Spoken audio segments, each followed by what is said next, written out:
Hello and welcome to Solent Sports News. On tonight's programme, Slaven Bilic is sacked from West Ham. Could Saints' Pellegrino be the next out of the door? Everything's looking rosy for Justin. Find out why the Hampshire golfer is celebrating. And things are only getting wilder. Deontay calls out Anthony Joshua once again.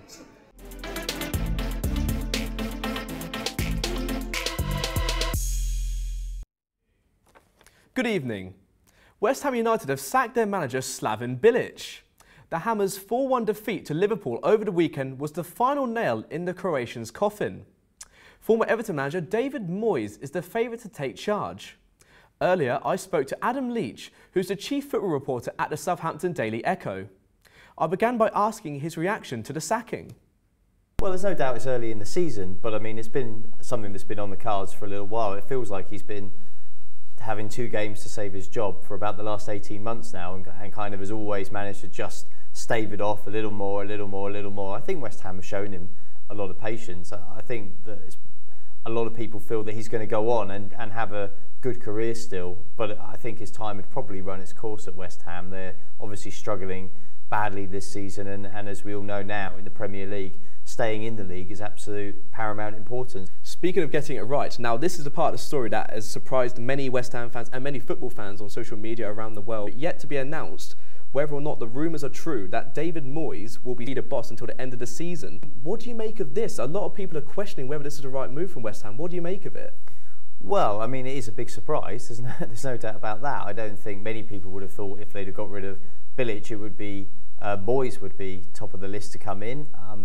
He's obviously got a good track record in the fullness of time, but his last couple of jobs obviously have not been particularly successful.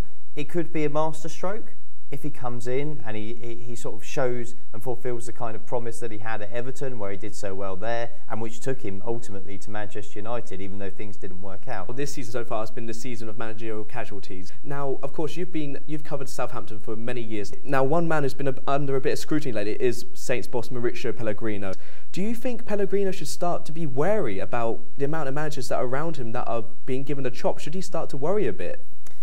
Well, the pressure's on. That's the first thing to say. There's no doubt about that. I think that's just the reality of the Premier League. When you've got a manager like Frank de Boer being sacked after 4 games, I mean, that just goes to show how crazy things are in the Premier League. The results haven't been that dire. I think what's worrying is the thought that it could get a lot worse very quickly. And after this international break that's now just beginning, they've got to play all of the top 6 before the turn of the year, and 5 of those games are away from home. Adam, it's been a pleasure having you in here. Thank you for coming in and thank you for talking to us. It's been a pleasure. No problem. Now to golf. Justin Rose has made it 2 wins in the space of 10 days after victory in Turkey. After birdieing 3 of his final 4 holes, the Englishman held off competition from South African Dylan Fratelli and Belgium's Nicolas Colsaerts to secure the first place finish in the Turkish Airlines Open. The win is the world number 6's 10th European Tour success, coming just over a week after his victory in Shanghai. Winning yesterday earned the 37-year-old his first ever back-to-back victories. And back in Hampshire, golfers believe there could be a surge in participation. I think it definitely will increase it. We always see it every after majors, a bit like the Wimbledon effect in tennis. You get a lot more people coming through, and especially to have the local lads doing so well, it can only increase it further in the local area for sure. Absolutely. I think that's probably where we're going to see the biggest swell actually, because especially when they're young, they want to be the next big thing, and having someone so local doing so well and such a good role model as well, it definitely will encourage them further to get into the game and take it more seriously, hopefully. Deontay Wilder has reiterated his desire for a super fight showdown with Anthony Joshua. The American extended his record to 39-0 with a scintillating first-round knockout of Samuel Stiverne, then immediately called out the Brit in the post-fight interview. That's why Hearns and Joshua, they avoiding me right now. It is that the mega fight will take place in the summer of 2018. And they're making up all these excuses that don't have nothing to deal with the sport of boxing. Nobody cares the population. Nobody cares what money or this. People want to see fights. Formula 1 star Felipe Massa has announced he will retire for a second time at the end of this current season. The Brazilian driver looked to retire after last season but rejoined Williams on a 1-year deal.